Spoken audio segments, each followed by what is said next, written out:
Hey there, hope you're doing great. I'm doing awesome. Today, or in this video I should say, we're going to talk about popping from singly linked lists. Here's the code. If you'll just look at it and you're just coming from the previous video where we inserted nodes, you'll see it's almost identical. As a matter of fact, the entire kind of top portion up here is basically identical. We still got to track three variables: whatever node we're currently at, the previous node, and then the position we're at.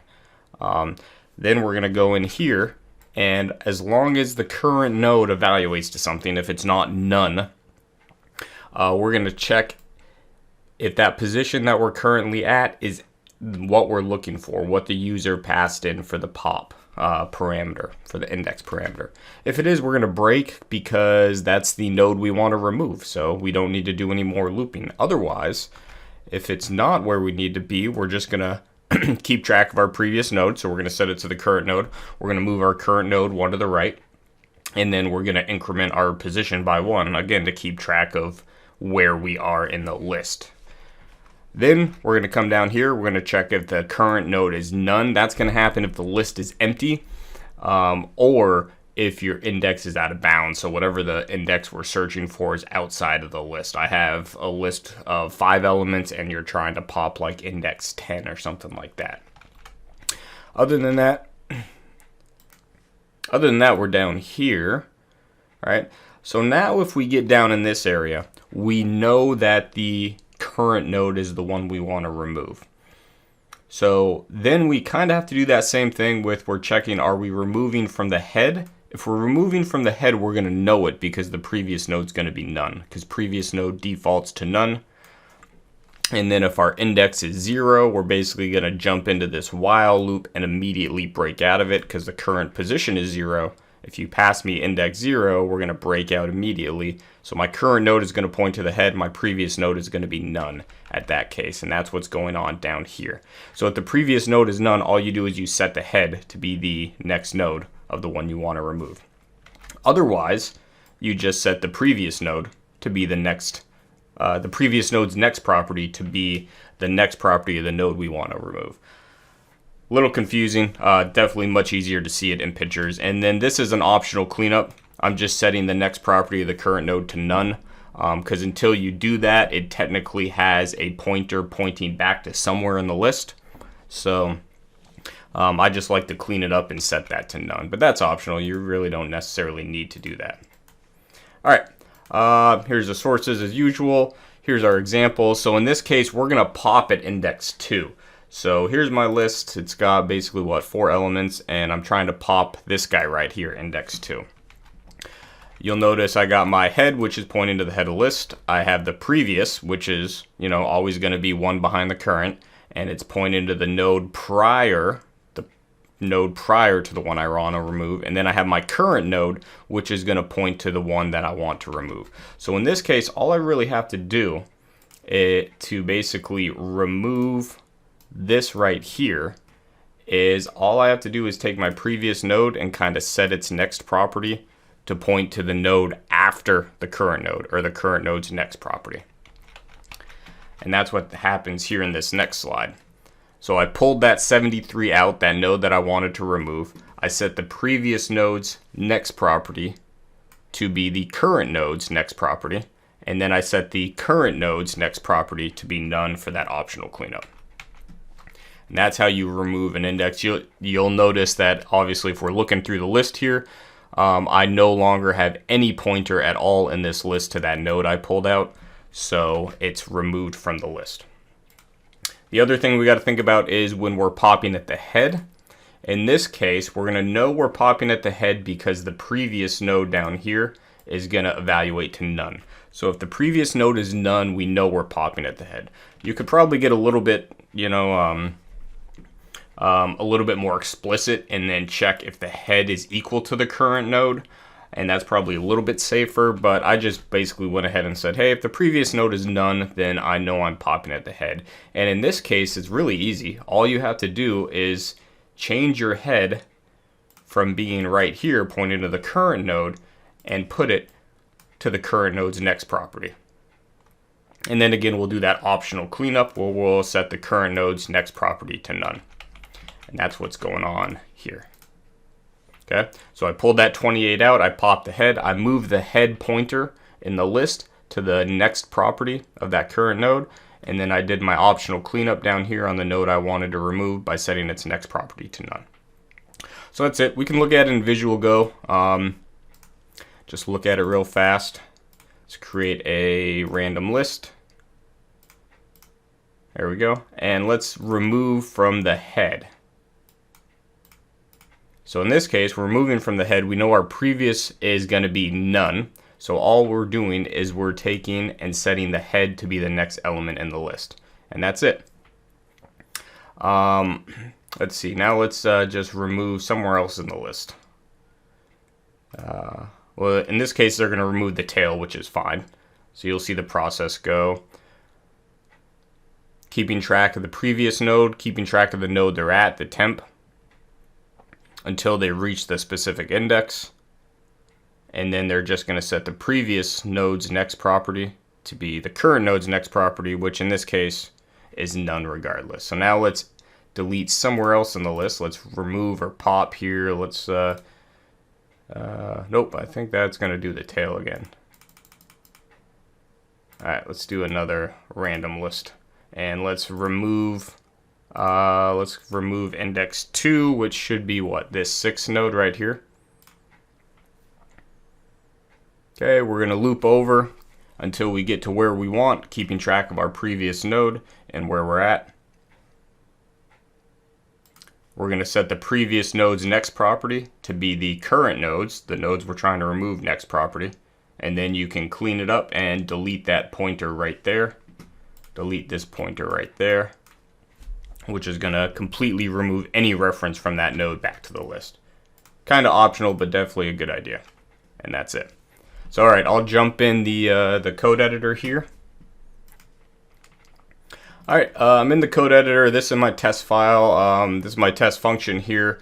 You can see I've already written my test cases like usual. First thing I'm trying to do is basically pop from an empty list. So I create my list object here, and then I'm just, you know, throwing a few pops at it with various indexes and making sure it raises an error. Again, yours necessarily doesn't need to raise an error. If it's out of bounds, you could just return none or something like that. That's up to you. But I'm saying mine's going to raise an error. So we check a few times, popping against an empty list. Then we create a list, which is going to look like this here, right there. And then I just go and do a few test cases where I'm popping at various indexes and then making sure the result list is exactly what I want. And then in my case, I'm also checking that popped node. It has to be of the node class. It's got to be a node object, because that's just the way I'm doing it, where basically I'm going to pop the node and return the node. You could pop the node, then return the node's data. In that case, it may be an integer, a string, who knows. But in my implementation, I'm going to pop the node and return the node itself. So if I run this, which I just did there, it's going to give me an error, right? Singly linked list object has no attribute pop because I haven't even created the function. So let's go in there and do that. Insert, it's going to be down here after insert, and we could actually honestly just copy and paste this insert because it's very, very similar. So let's copy paste that. Let's make it pop. We don't need the item because we're just going to pass the index in. All of this up here is exactly the same.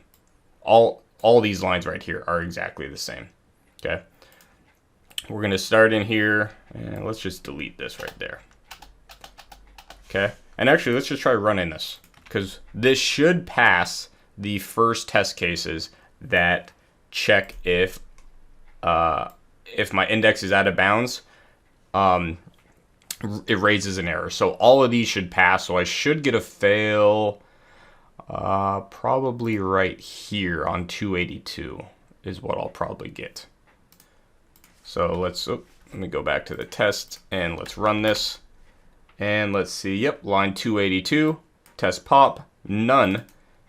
Right here it's saying popped node is evaluating to none, and that's not an instance. None is not an instance of the node class. Which makes sense, because I haven't done the rest of it. But at least these test cases up here pass, so we're good on that. Now we got to come down here, and all we have to do is handle the popping, right? So if we get down here, the current node is the node we want to pop. So let's just actually go ahead and just return the current node right off the bat. That will actually probably make this test case pass, and then it's going to fail right here because I'm then checking to make sure that the node was actually removed from the list. So this is testing to make sure the node's returned from the list, and then this is testing to make sure the node is actually removed. So I'm returning the data here, then checking if it's removed there. I think now we're going to fail on 284. Okay, we failed on 284, exactly what I thought. All right, so that's good. That means as we slowly fix this, we're failing where we expect to fail, so it means we're doing a good job. All right, so now what I have to do is I have to handle the two kind of pop cases. Is the head, or excuse me, is the previous node none, so I'm popping at the head, or do we have something for a previous node, so I'm not popping at the head? So I could say if previous node is none, what do I want to do? Well, we're popping from the head, so I just say self.head is going to equal the current node dot get next. Otherwise, if previous node is not none, that means it does exist. I need to take that previous node and set its next property to what? To whatever the next property is of the current node. So the current node dot get next. Remember we did that here. So here is the previous node. We're going to take its next property right here, and we're basically just going to set it. We're going to stretch it all the way over here to what the current node's next property is. All right, so it looks like that. That should work, and then I'm going to do this optional cleanup.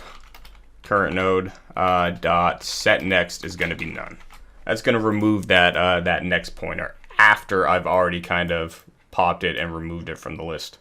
So I bet you this is going to pass all my tests. Yep, sure did. So that is the method right there. Again, we're going to keep track of three variables: the current node, the previous node, and the current position. And we're going to loop until the current node evaluates to something false, basically, right? While the current node actually is something.